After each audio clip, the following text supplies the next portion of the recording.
Hello, मी स्मिता. खमंग फूडमध्ये तुमचे स्वागत आहे. भाजीला दुधी भोपळा करायचं म्हटलं तर कपाळावर आठ्याच पडतात आणि या आठ्या काढण्यासाठी पर्याय म्हणजे भोपळ्याचे चविष्ट पदार्थ करणं. म्हणून आज आपण बनवणार आहोत खवा न वापरता अगदी मिठाईसारखा स्वादिष्ट दुधी हलवा. चला तर मग सुरुवात करूया. प्रथम इथे मी एका खोलगट पातेल्यात दूध घालून मध्यम आचेवर तापवत बाजूला ठेवले आहे. म्हणजेच जोपर्यंत तुम्ही दुधीला खिसून शिजवून घ्याल तोपर्यंत दूध गरम होईल. इथे मी वजनी 500 ग्रॅम कोवळी दुधी घेतली आहे. दुधी स्वच्छ धुवून त्याची वरची साल अशा प्रकारे सोलून घ्यायची आहे.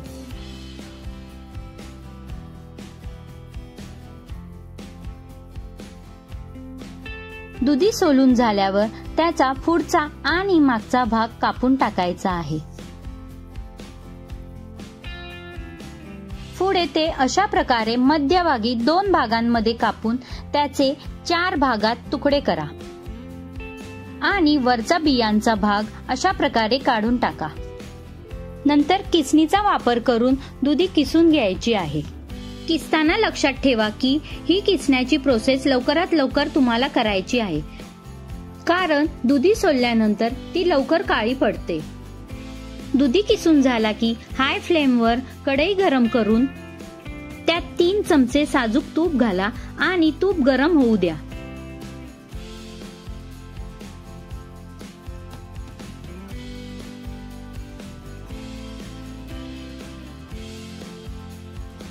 पुढे किसलेली दुधी कढईमध्ये घाला आणि नीट ढवळून घ्या.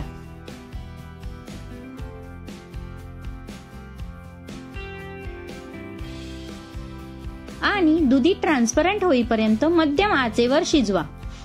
यासाठी तुम्हाला 5 ते 6 मिनिटे लागतील.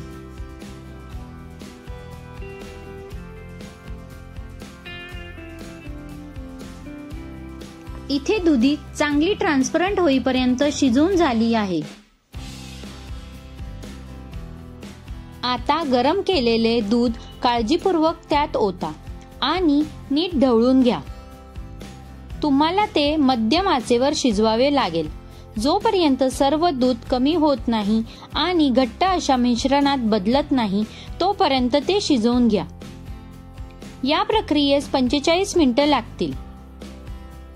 ते शिजवताना तुम्हाला ते वारंवार ढवळून घ्यायचे आहे.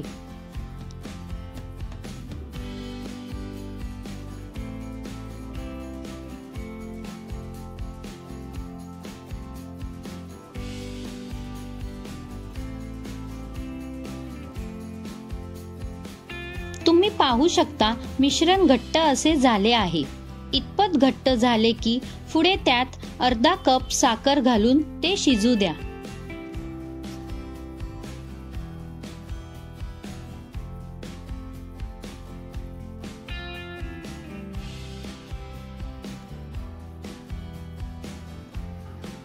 हलवा साखरेच्या ओलाव्यामुळे पुन्हा थोडा सैल होईल. तिथे ढवळत राहायचे आहे आणि हलवा पुन्हा घट्ट होईपर्यंत शिजवून घ्यायचे आहे.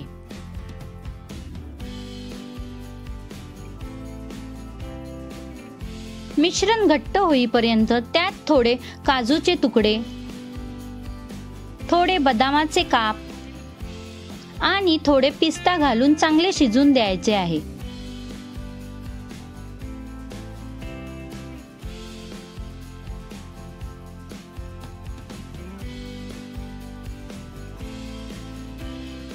हलवा घट्ट झाला की गॅस बंद करून त्यात अर्धा चमचा वेलची पावडर घाला आणि चांगले मिसळा.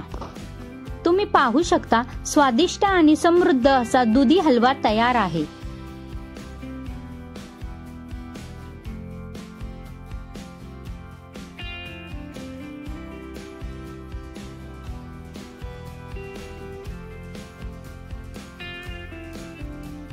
तुम्ही हा हलवा असा गरमागरम सुद्धा खाऊ शकता किंवा थोड्या वेळासाठी फ्रीज मध्ये सेट करून ठेवून थंडगार सुद्धा खाऊ शकता.